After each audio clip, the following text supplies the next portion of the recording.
એક ચક્કર પ્રભુ યેસુ પોતાના સેલો ભેળો જાતો હતો તાર એણે એક આદમીને ભાળ્યો જે જલમથી આંધળો હતો. એના સેલોએ એને પૂછ્યું કે ગુરુજી, આ ચાયના પાપથી કરીને આંધળો ધાવણો છો છે, એના યા એના મા બાપના? પ્રભુ યેસુએ વરંદી આલી કે ના તો એણે પાપ કર્યું તું, ના એના મા બાપે. આ હારું છું કે એથી ઈશ્વરના કોમ જાહેર થાય. જેટલા સુધી દાડો છે એટલા સુધી આપે એનો કોમ કરશો જેણે મને મેલ્યો છે. ચમ કે જાર રાચ આવશે તાર કોઈ પણ કોમ નથી કરી કેતું. જેટલા સુધી હું આ જગતમાં છું, હું જગતનું અજવાળું છું. એમ કહીને પ્રભુ યેસુએ જમીનમાંથી થૂચ્યું અને થૂકથી માટી પલાળી અને પછી એ માટી એના આંધળાની ઓછો માથે સોંપડી.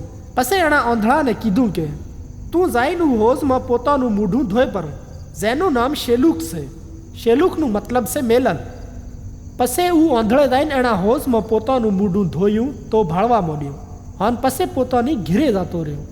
પછી એના પાડોશી અને જે મનખાએ એને મોરથી ભીખિયા માંગતા ભાળ્યો તો આપતમાં કહેવા માંડ્યો કે શું આ ઈ જ નથી જે બેસીને ભીખિયા માંગતો હતો?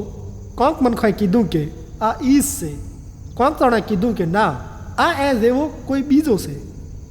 તાર એણે પણ કીધું કે હું ઈ જ છું. તો અહીંયા પૂછ્યું કે તો પછી તું ચીચમ ભાળવા માંડ્યો?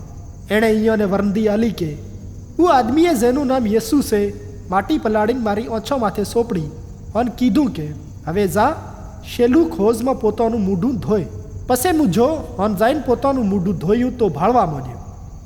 તો અહીંયા કીધું કે ઊંચાય છે. એણે વરંદી આલી કે મને ખબર નથી. પછી એના આદમીને જે મોરથી આંધળો હતો ફરીસીયા કન લઈને જા.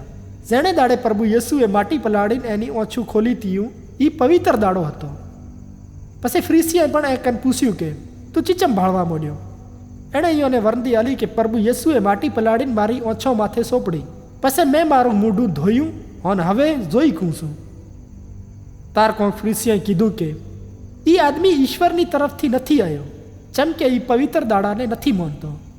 પણ કણેક કીધું કે કોઈ પાપી આદમી એવા ચમત્કાર ચીચમ વતાડી કહેશે. એવી રીતે ઈયામાં વઢવેડ પડી. ફરીસીયા એકવાર વરે એના આદમીને પૂછ્યું કે જેણે તારી ઓછું ખોલ્યું છે તું એના બારામાં શું કહેશે? એણે વરંદી આલી કે એ ઈશ્વરનો ન્યાપો આલ્યાવાળો છે.